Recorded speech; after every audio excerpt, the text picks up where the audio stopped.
ఇచ్చినటువంటి ప్రిన్సిపల్ గారికి, నాతోటి అధ్యాపకులకు, నా ముందు ఉన్నటువంటి విద్యార్థులకు అందరికీ గణతంత్ర దినోత్సవ శుభాకాంక్షలు. మనకు 1947లో ఆగస్టు 15న స్వాతంత్రం సిద్ధించింది. అంటే బ్రిటిష్ నిరంకుశతత్వ పాలన నుంచి స్వేచ్ఛాయుతమైనటువంటి గాలులు పీల్చుకునేదానికి మనకు ఆ స్వాతంత్రం అనేటువంటిది సిద్ధించింది. అయితే స్వాతంత్రం సిద్ధించిన తర్వాత భారతదేశాన్ని పరిపాలన పరంగా కానీ, భారతదేశంలో ఉన్నటువంటి అనేక కులాలు, మతాలు, భాష, సంస్కృతి, సాంప్రదాయాలు, వీటన్నింటినీ, ఈ భిన్నత్వం ఉన్నటువంటి దాన్ని ఏకత్వంతో ముందుకు ఏ రకంగా తీసుకువెళ్ళాలి,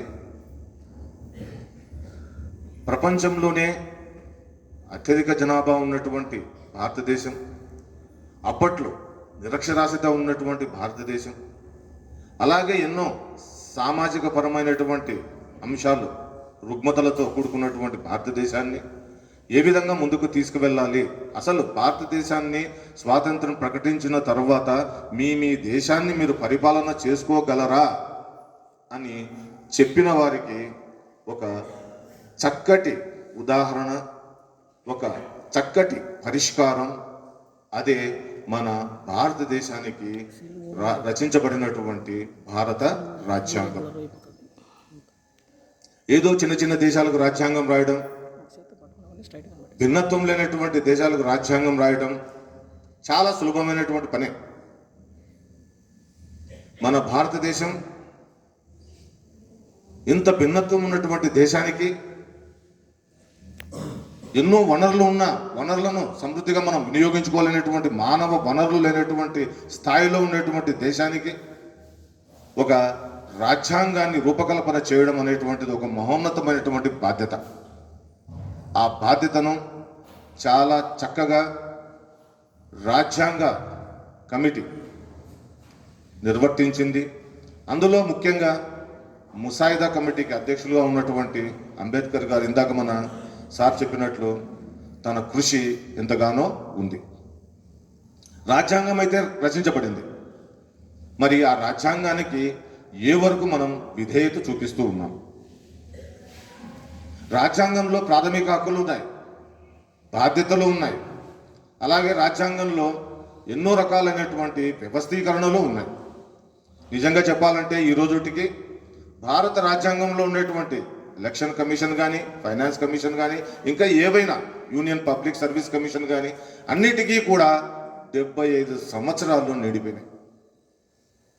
మరి ఈ 75 సంవత్సరాలలో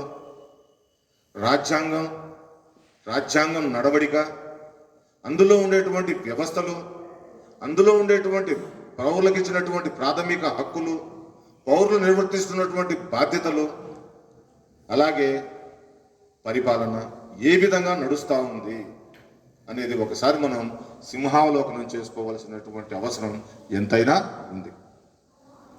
చాలామంది అడుగుతూ ఉంటారు విద్యార్థులు, ఏం సార్ మనం 1వ తరగతి నుంచి కూడా పోస్ట్ గ్రాడ్యుయేషన్, పిహెచ్డి లాంటి కోర్సులు చేసే వరకు కూడా మనం భారతదేశం అభివృద్ధి చెందుతూ ఉన్నటువంటి దేశంగానే మనం చదువుతా ఉన్నాం, అభివృద్ధి చెందినటువంటి దేశంగా మనం ఎప్పుడు తయారయ్యేది అనేసని.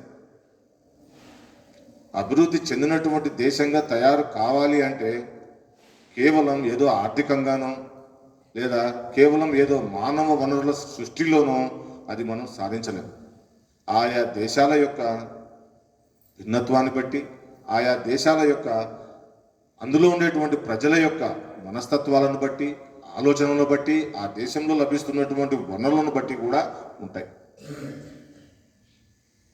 ముఖ్యంగా చెప్పాలి అంటే ప్రపంచంలో దాదాపు మన ఉమ్మడి ఆంధ్రప్రదేశ్ తీసుకున్నట్లయితే దాదాపు 150 దేశాలు, అంతకంటే పెద్ద ఇల్లు 150 దేశాలు. అంటే మనం ఒక ఆంధ్రప్రదేశ్ను పరిపాలన చేసుకునేటువంటి పరిస్థితిలో ఒక ముఖ్యమంత్రి ఉంటే అక్కడ అధ్యక్షుడు దాన్ని పరిపాలన చేస్తాడు. మరి ఇంత దేశానికి ఒక రాజ్యాంగం అనేటువంటిది రూపకల్పన చేయడంలో చాలా ఎన్నో దేశ రాజ్యాంగాలను తీసుకున్నారు. చాలామంది చెప్తా ఉంటారు, సార్ రాజ్యాంగాన్ని అనేక దేశాల నుంచి తీసుకున్నారు కదా, అందులో గొప్పదనం ఏముంది? వివిధ రాజ్యాంగాల నుంచి వివిధ అంశాలను తీసుకున్నారు, అందులో గొప్పదనం ఏముందని చెప్పచ్చు.